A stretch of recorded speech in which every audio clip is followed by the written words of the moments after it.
Hey guys, welcome back to the channel. In today's video, we have some new awesome leaks from Illuvium. Like the open world gameplay, it's looking absolutely amazing. Big shout out to the boys. I saw Kieran and Grant. I woke up this morning at 5 o'clock and I think they were still on doing stuff, but like at 2 a.m. Christmas morning, because it's Christmas morning right now, at 2 a.m. I think Kieran was doing giveaways in the Illuvium Discord. The boys are grinding hard. It's great to see, but this stuff is just looking absolutely insane, and I am so pumped for next year. I cannot wait for next year. Also, because it is Christmas, we will do a giveaway in this video. We'll do a $100 giveaway. It can be PayPal or it can be like BUSD. I'm not transferring on Ethereum, but you know, the winner can decide. Just be subscribed, leave a comment. You don't have to like because I can't track it, but leave a like if you want to as well. But we're going to look through this footage because there's a lot of things that get me really excited in here. We've got a few little clips to look at. I think everything is looking absolutely amazing. And I just don't know, like anyone who looks at this now and still says like Illuvium's just hype, I don't know what else to say. When you look at this compared to something like Axie, there's just so much more going on. But anyway, let's get into it. We're going to look at all these leaks and we'll have a chat about it. We'll go through that one again because there's some stuff I want to talk about it. So first off, we had Grant posting this one.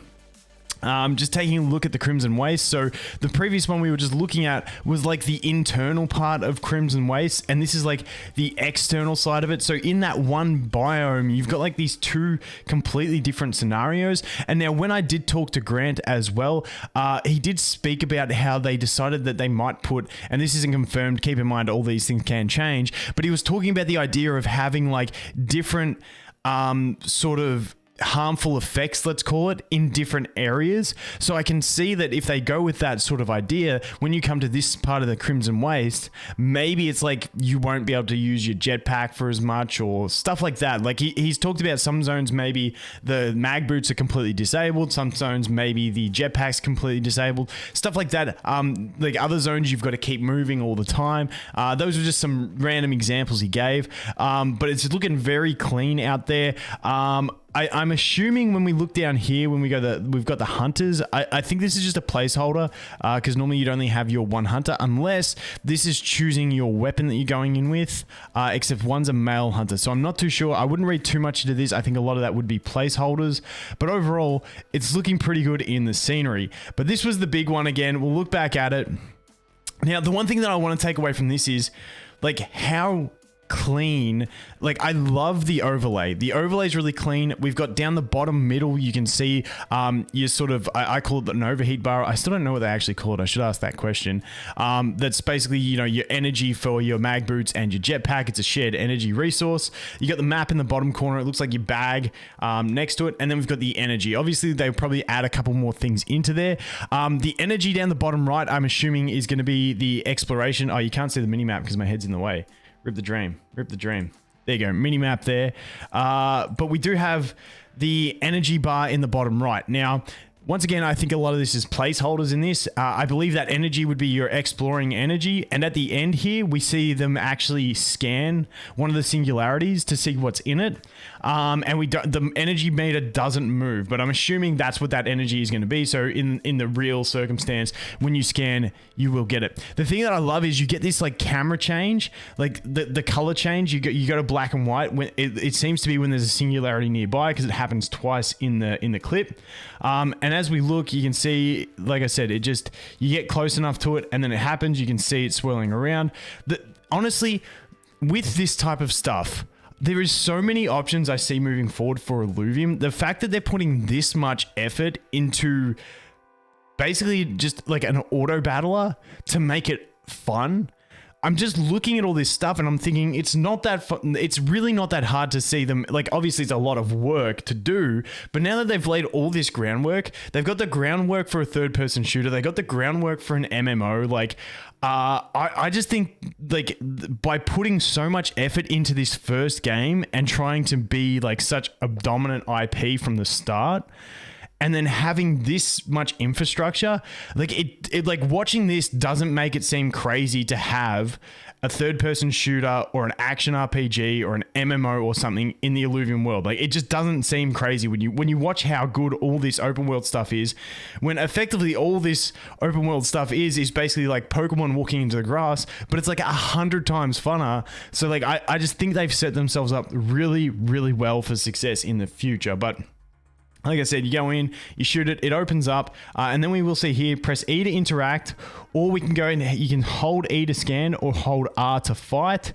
And so obviously what I think happens is, if we go back here for a sec, when we go back to this one, it's E to, so the way I think this is going to work is you're going to shoot it, and keep in mind, I believe these portals can still close before you get to them. So I believe pressing E is basically going to make the portal stay there forever, like, for, you know, long enough anyway. So by shooting it and getting close to it in time and pressing E to interact is going to keep it there. And then once you press E to interact, it's going to give you this menu, which is going to be hold E to scan it, which is going to find out what alluvials are inside, or hold R to fight. Obviously, when we get into the real gameplay of it, holding E to scan is going to cost you some energy, or holding R is going to cost you some energy as well. But if you do E then R, you're going to spend more, so you might want to just jump straight in, all that sort of stuff. Really keen to see the numbers they decide on for energy and stuff. And so this one, obviously, we're going to hold E to scan, and then it goes through the scanning, you're scanning, hoping it's something you want. Then it's going to populate with what is in there. So with this one, I'm not too sure what not too bad on the ramp for, honestly, not bad drops, but I'm not 100% sure what the wind, earth, the wind, grass, and fire essence are. I'm not too sure what they are. I'm actually going to dig into that. I haven't gone into the Character Leaks discussion channel today because it is Christmas, so I've been busy, but I had to come make this video. But yeah, really excited to see how all this does pan out. We do have like a little gauge on these guys as well. I'm not too sure what the gauge indicates as well. I will ask all those questions, and I'll probably do a roundup after Christmas sometime, going deeper into some of this sort of stuff in the gameplay, but looking super clean nonetheless. And then we get the teleport in, and then you want to see the battle, but we don't see the battle. But this is really, really exciting to me. So that one was actually put out by Andre. I think it's Andre. The first one, because I like to give shout outs as well, was Samo. Sorry if I say these names wrong. This is just what Who Grant's pinging on Discord. And so big shout out to the team again for those. And then this one here. So this, I want to play this. I really want this. So this is like a little map they've built to test like movement. And I think this is definitely the one that Aaron was talking about when I had my interview with him, about how they like do time trials around this. Literally, you could put the, can you imagine if they put this out as like for a mini game where it's like literally you could get like 50 people in this? You've seen those little games where they do that sort of stuff, and like it would be a fun race. It would be an insane race. So I think they could really expand on this for like a mini game type thing. Like that would be really fun to stream and just like race against people and stuff like this. I think it could be done. I don't know. We'll have to discuss. But yeah, I want to play this because this looks like a fun time trial type thing that I think Aaron was talking about. The one thing I noticed is, I don't know, just watching this, it was almost like I feel like maybe we've got too much energy in the jetpack and mag boots filler. I don't know. It feels like he can go a long way, but this is just really cool. This looks like a bunch of fun. I think, like I said, I want to play this. I want to play anything. Honestly, just I would stream this. I would stream this, just races against you guys, time trials, until Illuvium came out if they let us do it. But those are the three big leaks from the open world gameplay and movement mechanics. It is looking so crisp. Like I don't think you guys understand how excited I am about this. Like Christmas morning, you probably should have checked my phone. I checked my phone, I saw this, and I was like, holy shit, boys, this is going to be fucking nuts. I cannot wait. Anyway, that is it for these leaks. Like I said, giveaway in this one. Be subscribed, drop a comment, like if you want to, and we'll do a giveaway in about a week. I'll announce it in a community post for the winners. But anyway, guys, thanks for watching. Hope you have an awesome day, and I look forward to seeing the next one. Cheers.